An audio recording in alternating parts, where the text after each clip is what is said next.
چمن اپنا وطن اپنا زمین آسماں اپنا چمن اپنا وطن اپنا زمین آسماں اپنا جہاں میں سب سے پیارا ہے ہندوستان اپنا.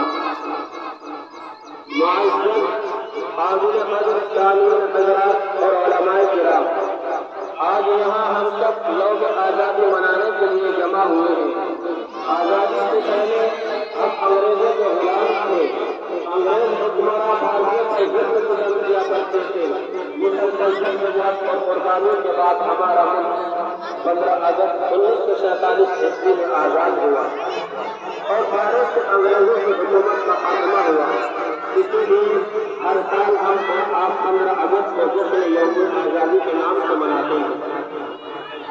محترم حضرات، آج اس خوشی کے موقع پر ہم خلوص و محبت کے ساتھ آزادی کی لڑائی میں حصہ لینے والے وطن عظیم رہنما اور شہیدوں کو یاد کرتے ہیں، جنہوں نے اس ملک کے لیے اپنی جانوں کی قربانی دی.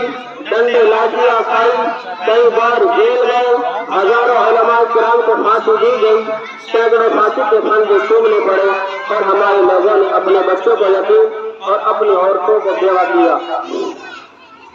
جنہوں نے اس ملک کے لیے اپنی جانوں کی قربانی دی ہے، انہیں کی یاد میں ہم 15 اگست مناتے ہیں، جس کو ہم جشن یوم آزادی کے نام سے مناتے ہیں.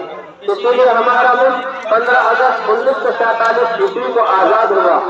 محترم حضرات، انہیں لوگوں نے جن سال پر بھی آباد ہوئی، یہی لوگ انگریز ملک کی گولیوں کا نشانہ بنے اور اپنا سب کچھ ملک کی آزادی کے لیے قربان کیا. اس آزادی میں شہید بھگت سنگھ، مہاتما گاندھی، جواہر لال نہرو، شہید اشفاق اللہ خان، مولانا حسین احمد مدنی، مولانا ابوالکلام آزاد، ڈاکٹر بابا بھیم راؤ امبیڈکر اور اسی طرح شہیدان وطن نے بڑھ چڑھ کر حصہ لیا. محترم حضرات، آزادی کی لڑائی بھارت ملک کی اجتماعی لڑائی تھی.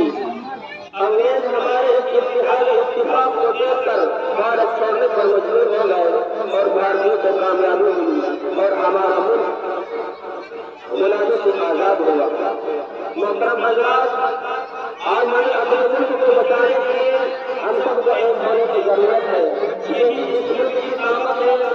آئیے ہم سب مل کر عہد کرتے ہیں کہ ہم اپنے ملک کے خاطر سرمندن سب کچھ قربان کریں گے اور اس کا نام روشن کریں گے اور اس ملک کی برکت افضل ہے.